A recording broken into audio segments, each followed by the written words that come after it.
The Economist.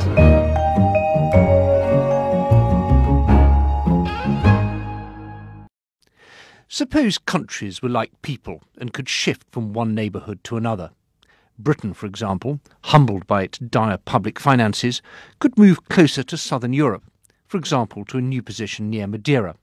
A bumpy journey there might have another good side effect, allowing Wales and Scotland to become separate islands.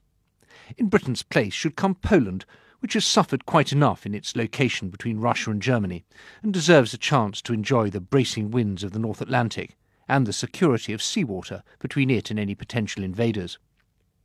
Belgium's incomprehensible Dutch-French language squabbles are redolent of Central Europe at its worst, especially the nonsenses that Slovakia thinks up for its Hungarian-speaking ethnic minority.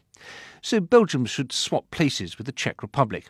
The stolid, well-organised Czechs would get on splendidly with their new Dutch neighbours, and vice versa. Estonia, Latvia and Lithuania should move to a new location somewhere near Ireland. Like Ireland, they've bitten the bullet of internal devaluation, regaining competitiveness by cutting wages and prices, rather than taking the easy option of depreciating the currency, or borrowing recklessly as Greece has. The Baltics would also be glad to be farther away from Russia and closer to America. Belarus, currently landlocked and trying to wriggle out from under Russia's thumb, would benefit greatly from exposure to the Nordic region. Its influence played a big role in helping the Baltics shed their Soviet legacy. So Belarus should move northwards to the Baltic, taking the place of Estonia, Latvia and Lithuania. Kaliningrad could shift up the coast towards Russia proper, while the western and central parts of Ukraine should move into slots vacated by Poland and Belarus.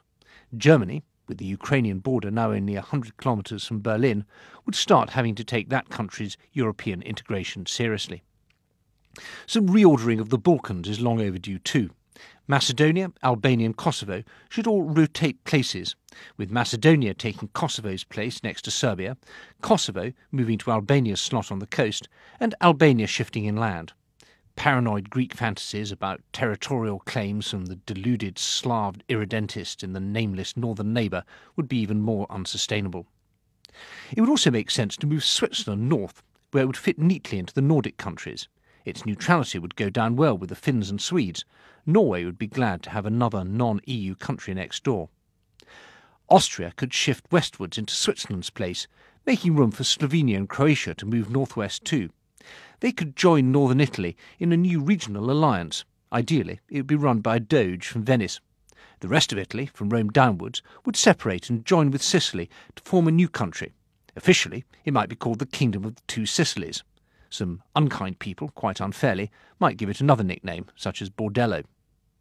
Of course, the moves don't create a perfect fit, so a welcome side effect would be to make space for previously fictional creations such as Anthony Hope's Ruritania, Hergé's Sildavia and Borduria, and Vulgaria, the backdrop for Chitty Chitty Bang Bang.